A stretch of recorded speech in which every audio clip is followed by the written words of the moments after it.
guys, welcome to my channel. My name is ReadingBear and I hope you are ready for some more stories. And today, we'll take a look at some new entitled people content. If you enjoyed my content, please don't forget to subscribe to my channel and post some bear emojis in the comment. And now, let's dive right into the stories. The first story is titled "Someone Threatened to Sue My Company for Not Letting Them Commit Fraud." I wasn't sure which Reddit to post this in. I am a claims adjuster for an auto insurance carrier. My job can be stressful, but for the most part, I like it, and I am blessed to have a job in this economy. When you call and open up a claim, we consider you the insured, the person who owns the policy, or the claimant, the person who was not the policyholder but maybe decide to put a claim in for damages on their car if our customer is at fault. This claim I was handling had 3 cars involved, our insured and 2 claimants. The claim was opened by the mother of one of the claimants. Since she advised when opening the claim that she wanted us to pay for her son's car, she set up an inspection for the vehicle. Even if we don't know if we will be liable, we inspect cars anyway, so that way we have an estimate to pay you based off if we accept liability. So I get the police report, and the woman's son was ticketed for failure to yield, careless driving, and driving with a suspended license. I am looking at it in disbelief and wondering if there is an error. It stated her son had a stop sign but didn't make a full stop and pulled out in front of my driver, who had no stop sign and traveling with the right of way. We hit him because, well, that's what happens when you don't stop at stop signs, and he, the claimant, then hit another vehicle which was stopped at the stop sign across from where he had just come from. I am thinking to myself, is someone that naive that thinks we would accept liability when the officer wrote her son 2 tickets at the scene? I interview the son, who admitted he stopped and saw our driver on the road but kept going because he thought he make it across before he got to the intersection. I explained to him that he didn't yield and my driver had right of way. I also interview the other claimant who was stopped at the other stop sign, and he states that claimant who pulled out in front of my insured didn't even stop and just blew through the sign, and he himself honked to warn my insured because he saw my insured coming. I asked this guy, did it appear that my driver was coming at a high rate of speed? And he told me, no. In fact, your driver had tried to stop, and had the roads not been icy, he probably would have not hit that idiot who ran the stop sign. My driver tells the same thing, that the other driver ran the stop sign and he hit his brakes to try to avoid and heard the man still stopped at the stop sign hit his horn. Okay, so we are not liable for this accident. So I speak to the at-fault claimant's mother, who opened the claim, to explain why we can't pay her for her car. She is acting like this not how insurance works. I even asked her, why did you open up this claim when the police report places your son as the at-the-fault driver? Well, first of all, I don't have collision coverage, so I can't file through my own carrier for my damages. Second of all, it shouldn't matter who has the stop sign. My son said your driver was speeding and he hit my son. My son has right of way because he was in front of your driver. No. You son didn't yield to my driver, who had the right of way, which caused my driver to hit your son's car. Had you son waited for my driver to proceed and to cross when it was safe, he wouldn't have been hit. Her. Whining, but I don't have the money to fix this car and you guys told me it was total loss. Me. You can still fix it if you want to and keep it, but it will be a salvage vehicle, so it will be worth less. Her. But who's going to give me the money to fix the car? Me. You will have to pay to fix it yourself since you don't have collision coverage. Or you can consider selling it for scrap. Well, later that day I get a call from her ex-husband and father of the driver, who doesn't know how to handle stop signs. Him. This is outrageous. You completely mislead us and were fraudulent. Me. In what way had I mislead you? Him. Well, you inspected the car and made it seem like you were going to pay. Me. We inspected the car because your ex-wife wanted to file a claim. That is part of the process, so if are deemed at fault we can settle for damages. She requested the inspection, so we did as she requested. Him. Well, you should have inspected the car if you knew you weren't going to pay. Me. When she put in the claim, she said she felt we were at fault and we sent someone out there the next day to inspect the car, sir. I didn't get a chance to read the police report or speak to all of the drivers until the day after. Him. Well, you should still have to pay us for the car. Me. Why? Him. Because you made it seem like you were going to pay. Me. I never once told your ex-wife that I was going to pay. In fact, before I got a statement from my driver, I called her to tell her that based on your son's statement and the police report, I was most likely going to deny any liability on my driver because both place your son at fault. Him. Well, your driver hit him. Me. He didn't yield at a stop sign and my driver had a right of way. Your son even admitted that he saw us and didn't wait for us to cross and knew we didn't have a stop sign. Him. Well, now what are we going to do? The car is a wreck. Who's going to pay to replace it? Me. I told your ex-wife. She chose not to carry collision on the vehicle, so you will have to pay out of pocket. He calls me the next day to once again complain. This time he is pissed because the auto damage adjuster had noted the car was a total loss and it was now showing up on Carfax as being in a severe accident. Not really? I explained to him that all insurance carriers have to report these things when we inspect cars and that it is a state regulation that it gets reported to the databases. He is pissed off because how dare we declare the car a total loss when we didn't actually pay him for it. I was out of patience with this guy. Me. Sir. Your car is a total loss and is worth less regardless of the fact that we didn't pay you. So the report is correct. Him. Well, now I can't sell it for as much. Me. Well, if anyone looked at the car they could see it is badly damaged. You can't sell it for as much as a car that was in a wreck. Him. But now I can't sell it for that much because of you guys. I am going to report you to the State Division of Insurance. Me. For what exactly? Him. Because you didn't pay us for our car. Me. We weren't liable for the accident. Even your carrier agrees to that. Him. But you inspected our car. Me. Because your ex-wife asked us to. Him. And reported it to the database. Me. Because we are obligated to do so per state regulations. So let me get this straight. You want to go the state and complain that we did not pay for this claim because we were not liable and that we did what we are obligated to do and reported vehicle's condition to the database system after we inspected the car per your ex-wife, who opened up the claim, requested. Him. I need to speak to your manager and I will sue your company and your driver for what you have put us through with this claim. It has been a nightmare. I transferred him over and my boss calmly told him he can file a claim if he likes and we will send a lawyer to defend our driver. And explained to him what I told him. I asked my boss if this man did have the audacity to go to court and try to sue. Can I please take a personal day to go and watch? I wanted to see him stand before the judge and explain. Your Honor, my ex-wife filed a claim with this insurance company and they came out and inspected her car right away. The police report and all 3 drivers' statements put my son at fault for the accident, but they had the nerve not to pay us after inspecting the car just because their driver is not at fault. And now, I can't commit fraud by selling the car for more than what it is worth because they did what they are bound to do and reported it to the database system, so we have to admit that it was involved in a wreck. Oh, and it gets better.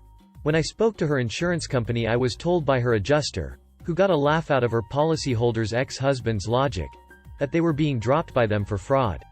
It turns out the mom had lied and said that her son didn't live with her and didn't drive that car, but that was the only car listed. The police report showed that his address on his license was hers and he told me and her carrier he was the primary driver for that vehicle. So she was being dropped for committing insurance fraud. So to summarize, parents were pissed off that they got committing fraud, had to pay for their own mistakes, and because I did my job, couldn't commit further fraud. The next story is entitled Neighbor Tries to Have a Tree Older Than Her House Cut Down Illegally. My family has lived in the same home for about 24 years now. My entire life we've had the same neighbors in both sides of us. On one side is the sweetest elderly lady who bakes us fudge every Christmas to thank us for any help we give her throughout the year. On the other side is a family whose parents seem to think the world revolves around their own holes. Now this family moved in about 2 or 3 years before us, giving them the idea that their opinions trump the lives of any of their neighbors. I know this because both the parents and the children, who are the same age as myself, have explicitly told me this. There's a giant tree in my parents' backyard that admittedly has become a bit overgrown. A branch or two have reached over the fence leading into our neighbor's yard. In the fall, the tree sheds its leaves, as trees do, and maybe 1% of the leaves will make their way into the neighbor's yard. This tree has been a part of my childhood and all 3 of my siblings' childhoods. Needless to say, my family is quite attached to our tree. Well, about 15 years ago our neighbors decided to build a pool. We've had issues with them over time, so when they started to gripe about the leaves from the tree falling into their pool we just brushed it off. Fast forward to about 2 years ago. I had finished up the college semester and came back to visit my parents for the week. I was at home relaxing and enjoying my time off when the dogs start barking, so I went to check it out. While looking out the window, I saw a team of tree trimmers begin to unload and set up in the backyard. It wouldn't be the first time my parents didn't mention having work done on the house, so I didn't think anything of it. I called my old man to see if the trimmers would need anything from me while they were here, but he was working, so I just left a message. He got back to me about 30 minutes later completely confused, so we knew something wasn't right. At that point I went out back and told them to take a break because there has been a mistake. Luckily they had only managed to take 2 or 3 major branches off the tree, so there was still a chance the tree would survive. It was the quickest I've ever seen my dad do the drive home. I went out back with him so that I could figure out what was up. After a very loud discussion and a lawsuit threat later, the trimmers decided it was best they didn't finish up the job of taking down all of the branches. Well, it turns out that our entitled neighbor decided to take it upon herself to hire a company to come and take down the tree in our yard. When she told the company that it was in her neighbor's yard, they only asked if she got it cleared with us. They didn't make any efforts to make sure it was cool. To make the situation even sweeter, the crew working on the tree wouldn't stop the job until the owner of the company came to the site and cleared up the situation. I DK about you guys, but if I found out I was doing unauthorized work and trespassing on someone's property, I'd take that as my cue to leave. When my parents demanded an explanation, the only thing our neighbor would say was that since the couple branches were reaching over the fence, she had the right to get the tree taken down. That's when the police got involved. She was informed that she was allowed to have the branches trimmed past the fence, something my parents said they could have done if the neighbor paid for it. But due to the significant branches trimmed off on our property, she would be looking at destruction of property if the tree died. Luckily the tree stands to this day and the wind seems to blow just a bit harder towards their yard each fall. The next story is titled "You Should Pay All Our Rent, We're Doing You a Favor." This is a story about my sister-in-law, Sil, and her useless boyfriend, Ub. Sil is my wife's sister, and is a terrific person. Ub is decidedly not.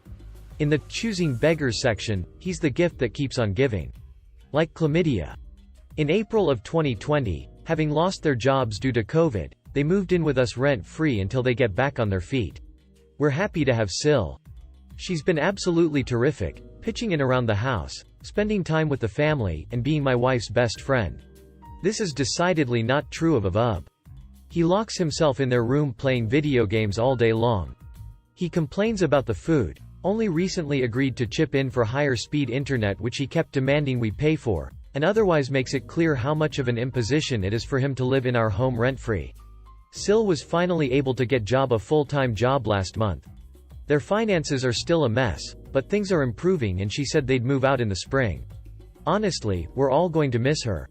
Ub? The best I can say is I don't care if the door hits him on the way out or not, just as long as he's on the other side of it. Our oldest son is 23 and moved about 30 minutes away back in fall of 2019 so he could be close to his work. Thankfully, he's remained employed full-time despite COVID. In the fall of 2020, he renewed his lease for 1 year in a nice, but small, studio apartment. Recently a fantastic job opportunity arose for our son. He's moving much further away, which is sad, but it's a great opportunity and we're happy for him. The largest problem for him is his lease, which still has 10 months to go. He spoke with his landlord, who is a good guy. The landlord said he'd be willing to let our son out of the lease ordinarily, but with COVID he has several tenants who haven't paid rent for a while and he can't afford another apartment generating no income. He agreed that he would let our son out of the lease the moment he could rent the apartment to someone else, but the market has been really slow and he doesn't know how long that would take. I don't blame the landlord a bit, he's being fair. Looking to get out of the lease sooner, our son suggested Sil and Ub move in. He would move out February 1st, but pay for February and March. They would pick up the rent in April. This would give them 2 more months to get their finances in order, and he'd only be out 2 months' rent. And as an added bonus, it's closer to Sil's job and would cut 10 minutes off her daily commute. Everybody's happy, right? Everybody except Ub, that is. Looking at the apartment, he complained it was too small. He complained that they'd have to pay for food and utilities, the things he enjoys for free because my wife and I are paying now. He complained he'd have to set up his computer in the living room instead of the bedroom. Then he dropped this little nugget. With utilities it's going to be higher. You should pay all our rent, we're doing you a favor. My son assumed he misheard him and restated his offer. He'd pay for February and March, they'd assume payments in April. Nope. Not good enough. To UB's way of thinking, our son should pay their rent for the remainder of the lease, 10 months, and let them live there rent-free. Sil was mortified at UB for trying to take advantage of our son, her nephew, that way. After months and months of listening to him complain about his suffering while others paid for everything, she finally had enough. I like this place, so I'm moving in but you're not. When we get home, you're packing your stuff and I'm driving you to your mother's. No more free rides. We're done. Our son called with the happy news, on multiple fronts, while they drove home. Instead of 30 minutes, they took an hour to get home and we were a little concerned. We called and she confirmed everything was okay. So we assembled the moving boxes for him so he could start packing right away. Why postpone the party? He walked in the door to find everything he needed to pack up. Apparently on their ride back, UB was whining and complaining about their breakup. They stopped to talk for a bit, at which point he said something, Sil won't say what, that creeped her out, and she asked me to drive him to his mother's, which I was more than pleased to do. We drove about an hour to his mother's place without speaking. I helped him carry his stuff the porch. Out of politeness, I extended him hand and wished him luck. He stared at me and didn't say a word. There was no, thanks for letting me live with you for free for almost a year, or, tell Sil I'm sorry. He just stared like the petulant child he is. Sil is doing really well. We're going to miss her moving away, and especially our son moving quite a distance away. But useless boyfriend? We'll miss him about as we will last week's recycling. At least the recycling can be turned into something useful. The next story is titled CB tried to get in my car after I bought him food. A couple years ago I was working at a little bar. The hours were awful, and the pay was worse. I still work in a bar by the way, but I'm off by 1 to 2 a.m. at the very latest, and am well compensated now. It was also in a sketchy area of town, so I usually tried to get gas before work, but on this night I had to stop on the way home around 3 to 4 a.m. As I was pumping, an elderly homeless man approached me to ask me for a couple bucks for food. I was barely scraping by, so I didn't just want to hand him cash, but offered to go inside with him to buy him something to eat with my card. When we got inside, he grabbed a soda and a brownie. Whatever, I'm not gonna food shame the guy. I paid the $5 and change for his snack, told him to have a great night, and walked back to my car. I was about to get in when I saw him waiting by my passenger door. I asked him what he was doing, and he said, I need a ride. Again, this was about 3 to 4 am and I am a young woman. Absolutely not, I said. This CB tried to open the car door. But I need a ride, he repeated, not asking. I nearly lost it on him in that moment. Don't touch my car, I snapped. I said no. Why? He whined, I need a ride. And tried the door again. At this point I fully snapped. It is 4 a.m., I am a woman alone, and I said no. Get the fuck away from my car, and don't try to touch it again. He argued for a second, but the word, fuck, must have made him realize I was serious because he took a few steps back. I repeated myself, getting angrier by the second, and he finally wandered off mumbling about how he wasn't going to do anything, and just needed a ride, and I flew out of there as soon as I was sure he was too far to run up and jump in as soon as my car door was unlocked. Luckily the pandemic was the push I needed to get out of that job, because I never used that gas station again even though it was the closest one to the bar. I still can't believe that even happened, or that anyone could have the audacity to demand a ride from a stranger at any time, let alone in the middle of the night. If you enjoyed the video, please subscribe to the channel and post some bear emojis in the comments.